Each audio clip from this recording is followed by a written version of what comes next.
dragi prieteni! Vreau să fac acum o tocană de legume cu orez pentru la iarnă. Și pentru acum, bineînțeles, dar borcanelele vor fi numai bune la iarnă, când nu o să mai găsim aceste bunătăți proaspete și gustoase. Am aici 3 kg de gogoșari, niște gogoșari, după cum se vede, proaspeți, frumoși, românești, cărnoși, buni, pe care o să-i tai mărunt cu ajutorul acestei minunățiri. Morcovul l-am dat prin mașina de tocat să fie mărunt, așa cum se vede, 2 kg de morcov. Iar ceapa am pus-o să se călească într-o cratiță, deci 3 kg de ceapă de apă, am pus-o să se călească bine într-o cratiță cu în jur de 700 de ml de ulei. O punem să se călească bine până când devine un pic sticloasă, nu să fie rumenită tare arsă, doar să schimbe puțin aspectul, să devină un pic sticloasă.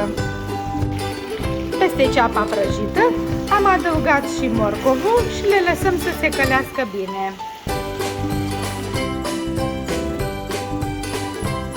Gogoșarii îi tăiem mărunt, așa cum se vede, cât mai mărunt, cât mai uniform, ca să fie frumoși, nu că ar avea alt gust, dar arată mult mai bine. Și adăugăm peste ceapa și morcovul care deja sunt căliți. Ceapa și morcovul sunt gata și acum adăugăm și gogoșarii tăiați cu bulețe mărunt și amestecăm bine. Îi lăsăm, bineînțeles, și pe ei să se călească. Într-o altă oală am pus la fier orezul. Am pus în mai multă apă ca să nu se prindă și să fiarbă bine, nu să lăsăm să fiarbă de tot, dar să fie fiert. Și ulterior o să strecurăm apa, deci nu este problemă, puteți să puneți apă și mai multă. Mărunt și o țelină mică și de asemenea 3-4 ardei iuți, cât de picant ne place să fie. Amestecăm și lăsăm să fiarbă bine. Punem și ardeii și lăsăm și pe ei să fiarbă puțin. Și în altă cratiță strecurăm orezul. Adăugăm și orezul și amestecăm încet, astfel încât să omogenizăm toată tocănița de legume. Adăugăm foaie de dafin, un pic de boia de ardei iute, foarte puțină, și bulion, fiecare după cât vă place, să fie de acrișoară sau cu gust de roșii în bulion.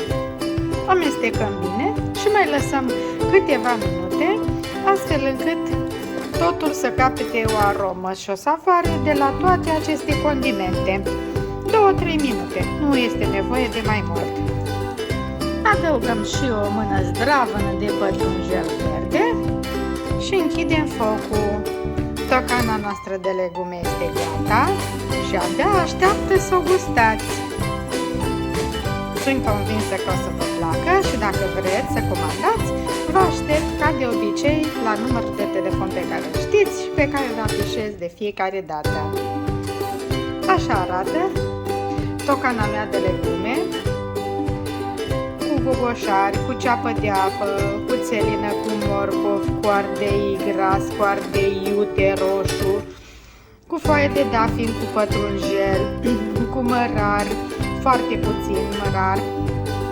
Cui place poate să pună mai mult, eu am pus doar un praf, cu piper, cu boia iute, foarte puțin, și chili la fel, foarte puțin, pentru că chili este puternic, și bineînțeles bulion. Este o mâncare gata făcută, este foarte bună ca o garnitură la orice friptură, la orice, dar la fel este o mâncare bună și pentru perioadele de post, gustoasă, sănătoasă, fără conservanți, fără ameliorator de gust, o mâncare exact sănătoasă. Dacă vă place și doriți să comandați, vă aștept la numărul de telefon pe care îl știți, pe care îl afișez de fiecare dată.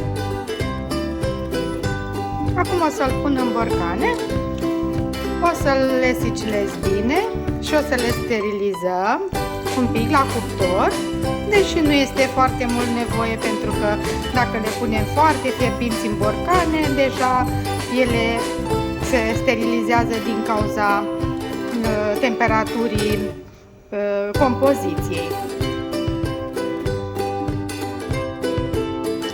Acestea sunt borcanele mele de tocană cu legume și cu orez pe care le-am făcut în seara asta. Sunt gata.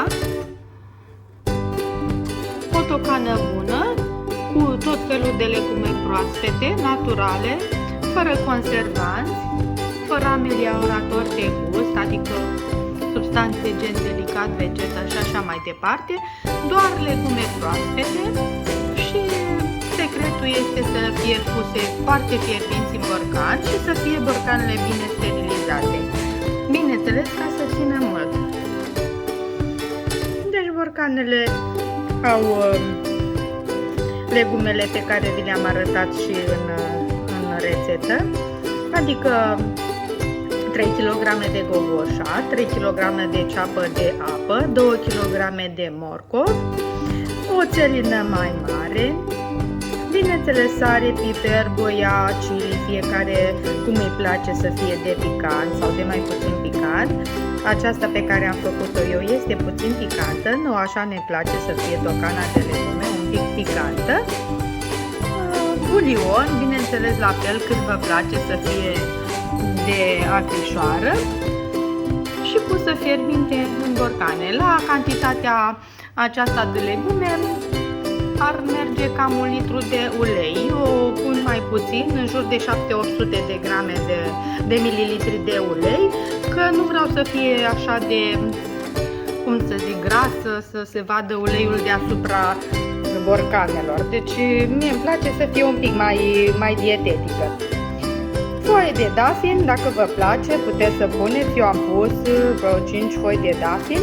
Le-am scos în momentul în care le-am pus în borcane. Și este foarte gustoasă. Este o garnitură la orice fripturică sau poate fi o mâncare de post foarte sănătoasă și naturală. Dacă vă place, vă aștept să comandați, ca de obicei, la numărul de telefon pe care îl știți și pe care îl afișez de fiecare dată. Vă mulțumesc, dragi prieteni! La revedere!